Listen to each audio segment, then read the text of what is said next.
최근 사무엘 8장의 말씀을 보니까 사무엘의 두 아들이 등장을 하고 또 하나님께서 왕의 제도를 가르치라 그리고 그거에 대해서 설명을 하고 아무튼 하나님이 허락을 하는 그 왕의 제도에 대해서 허락을 하는 그 내용이 오늘 말씀에 나와 있습니다.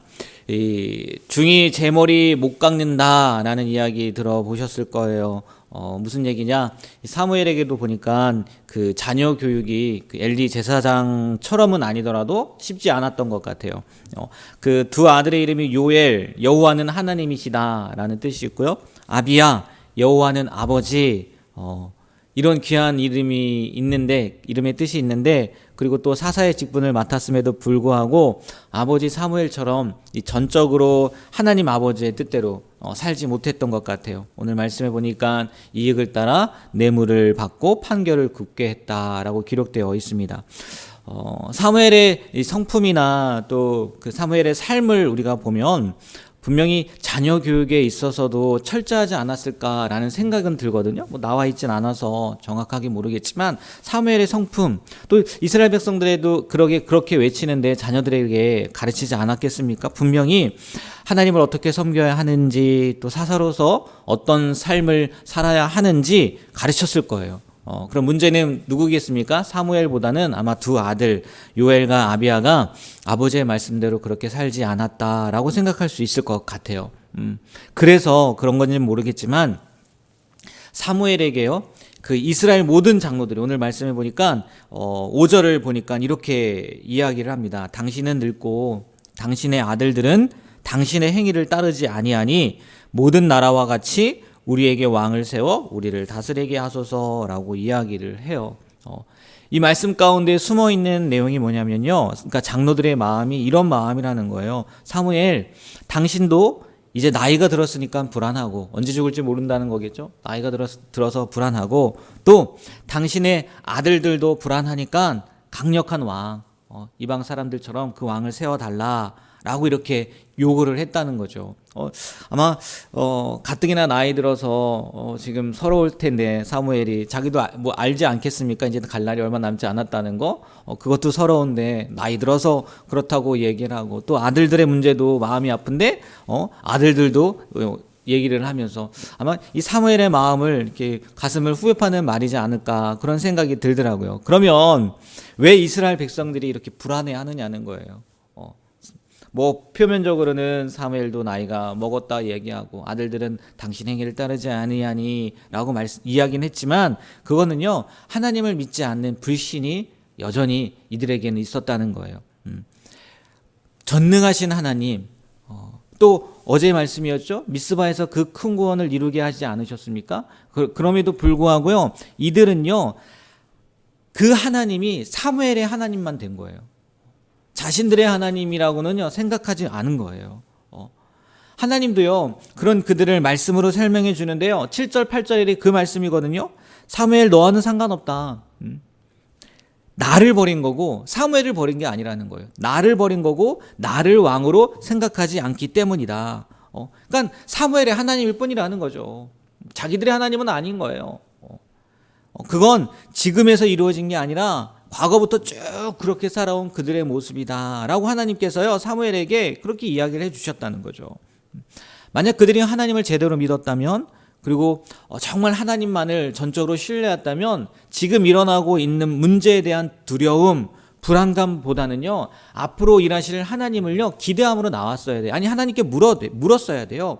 최소한 이렇게 하나님 앞에 물었어야 된다는 거죠. 하나님 어떻게 하기를 원하십니까? 사무엘은 나이가 늙었고 그의 아들들은 사무엘의 길을 따르지 않은데 하나님 어떻게 해야 됩니까? 우리가 무엇을 해야 됩니까? 라고 물어야 되는데 그렇지 않습니까? 앞에 엘리 제사장들의 자녀들 홈리와 비느하스요 하나님이 어떻게 해요? 다 알아서 처리하신단 말이에요. 그러면 그 자녀들의 문제도요 분명히 하나님께서 하실 거란 말이에요. 다 보았단 말이에요. 그럼에도 불구하고요 이들은요 하나님을 신뢰하지 않았다는 거예요. 우리의 인생에 있어서도요 비슷하다는 거죠. 왜 두려워하고 왜 염려가 생기고 왜 걱정하느냐는 거예요. 그거는 뭐 다 그렇지 않다라고 할 수도 있겠지만 제가 생각할 때는요 100% 하나님을 신뢰하지 못하기 때문은 아닐까 라는 생각이 들더라고요. 성경에 두려워하지 말라라는 말이 몇 번이 기록되어 있는지 아십니까? 366번이에요. 366번. 재밌지 않습니까? 뭐 어떤 목사님이 그 얘기를 하시더라고요. 1년 365일. 그래서 매일 하나님이 우리 보고 두려워하지 마라, 염려하지 마라, 그렇게 알려주시기 위해서 그렇게 한 거다. 근데 왜 366번입니까? 윤달 껴서 윤달 있지 않습니까? 그때는 366번이 되는 거잖아요. 그래서 그렇게 주신 거다라고 이렇게 이야기도 하는데, 매일매일 우리가요 그런 하나님의 약속을 믿고 의지하기보다는 눈에 보이는 거, 그걸 의지하고 그것이 좋다고 믿고 그걸 달라고 요구한다는 거죠. 때론 그것보다 더 나아가서 내 생각이 맞다는 거예요. 내 생각이 옳다는 거예요. 이런 헛된 자만에 빠지기도 하고. 그러니까요 불안한 우리가 생각하고, 불안전한 우리가 결정하고, 불안전한 우리가 따라가는데 그게 완전할 수 있겠냐는 거예요. 두려움이 생길 수밖에 없다는 거죠. 그럼에도 불구하고 우리는 우리가 가장 잘 알고 있는 것처럼 생각하고 결정할 때가, 행동할 때가 너무 많이 있다는 거죠. 그 결과가요 18절이에요. 미리 얘기해 주세요. 하나님께서 너희들이 선택한 결과가 어떨 줄 아냐? 너희들의 생각이 맞는 것 같이 18절이 이렇게 이야기합니다. 18절은 우리 다 같이 한번 읽어볼까요? 18절 읽겠습니다.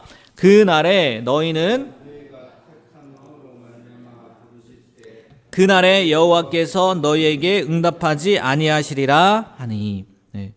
너희들이 생각한 대로, 너희들이 맞을 거라고 생각한 대로 세웠던, 만들었던 그 사람, 그 왕으로 말미암아 오히려 뭐 한다고요? 부르짖게 된다는 거예요. 문제를 해결해 달라고 이게 해결의 방법입니다 라고 얘기를 했는데 오히려 그걸로 말미암아 부르짖게 된다는 거예요. 자기를 다스려 달라고, 그 왕이 있으면 불안하지 않아도 될 것이라고 믿었던 바로 그 사람을 통해서 고통을 당할 거다 라고 하나님이 말씀하고 있다는 거예요. 흔히 그런 말 하지 않습니까? 사람은 사랑의 대상이지 신뢰의 대상이 아닙니다. 그건 아무리 가까운 사람도 마찬가지입니다. 아내나 남편, 자식도 사랑의 대상이지 믿음의 대상, 신뢰의 대상은 아닙니다 라는 얘기 하지 않습니까? 굳이 설명하지 않아도요 인생을 살면서 누구나 한 번쯤 경험한 일이라고 저는 생각이 되어요. 그런데도 불구하고 우리는 이 사실을 너무나 쉽게 잊어버리고 나와 같은 똑같은 연약한 인간을 신뢰하고 믿으려 한다는 거죠. 다 아시겠지만 다시 한번 우리의 마음 가운데요 확정하셨으면 좋겠어요. 신뢰의 대상, 믿음의 대상은 오직 하나님밖에 없습니다. 우리의 마음 가운데 다시 한번 확정하셨으면 좋겠어요. 보이지 않아서 그런 거는 모르겠지만 자꾸만 우리는 눈에 보이는 것만을 의지하려고 한다는 거죠. 혹 지금도 고백했지만 신뢰의 대상을 사람이나 보이는 아니면 내가 가지고 있는 무엇인가에 가지고 있다면 속히 내려놓게 되시길 주님의 이름으로 축복합니다. 왜냐하면요 하나님께서요 그런 것들이 있으면요 하나님만을 바라보게 하시려고요 우리가 의지하는 그 대상을 통해서 우리를 돌이키게 만드신다는 거죠. 오늘 말씀에 나온 그 왕, 그들이 신뢰의 대상이지 않았습니까? 오히려 그 왕으로 말미암아 하나님께 찾아오게 되고 하나님께 부르짖게 되는 그런 일들이 일어난다는 거죠. 다시 한번 우리가 하나님 말고 다른 것을 신뢰하고 있다면 그것을 내려놓게 되길 축복하고요. 20절 말씀을 보면요 이런 말씀이 있어요. 우리도 다른 나라들 같이 되어 우리의 왕이 우리를 다스리며 우리 앞에 나가서 우리의 싸움을 싸워야 할 것이니이다. 남의 떡이 커 보인다고 하잖아요. 이스라엘 백성들이 옆 나라를 보니까 그 나라들은 왕정 제도였단 말이에요. 괜찮아 보인다는 거예요. 그래서 우리도 그 나라들 같이 되면 좋겠다는 거예요. 그런데요, 이 지금 읽은 20절 말씀에서 보니까 어떤 부분에서 왕정 제도가 있으면 좋겠다는 거예요? 싸움이에요, 싸움. 그렇지 않습니까? 우리도 다른 나라들 같이 되어 우리의 왕이 우리를 다스리며 우리 앞에 나가서 우리의 싸움을 싸워야 할 것입니다. 싸워야 된다는 거예요. 전쟁할 때 필요하다는 거예요. 이 말씀을 보면요, 뭐 사무엘상이지만 사무엘상 말씀을 보지만 딱 누가 떠올라야 되냐면요, 다윗이 떠올라야 돼요. 아직 나오진 않았지만. 네. 여러분, 다윗이요 골리앗과의 싸움에서요 뭐라고 고백합니까? 전쟁은 누구에게 속해 있어요? 여호와께 속해 있다는 거예요. 하나님께 속해 있다는 거예요. 골리앗 보고요, 너는 칼과 창과 단창 네가 가진 힘으로 나오지만 나는 만군의 하나님, 만군의 여호와의 이름으로 나간다라고 고백하지 않습니까? 어린 소년도 알고 있던 전쟁의 공식이었어요. 그런데 이스라엘 장로들 그 똑같이 보지 않았겠습니까? 어쩌면요 다윗은요 이 미스바 여기에 없었을 수도 있어요. 근데 있었을 수도 있고요. 다 보았단 말이에요. 근데 그 어린 소년 다윗도 알고 있는 그 싸움의 공식을요 장로들은 몰랐어요.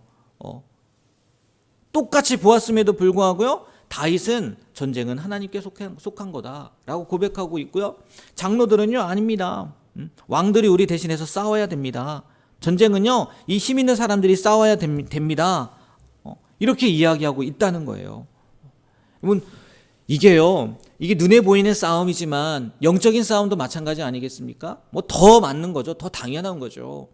우리의 싸움은요 이 세상의 혈과 육의 싸움이 아니에요. 보이지 않는 세상 주관자들과의 싸움인 줄 믿습니다. 우리의 힘으로 오늘 말씀처럼 왕을 세운다고 힘 있는 사람을 세운다고 그 싸움에서 이길 수 있겠어요? 이길 수 없다는 거예요.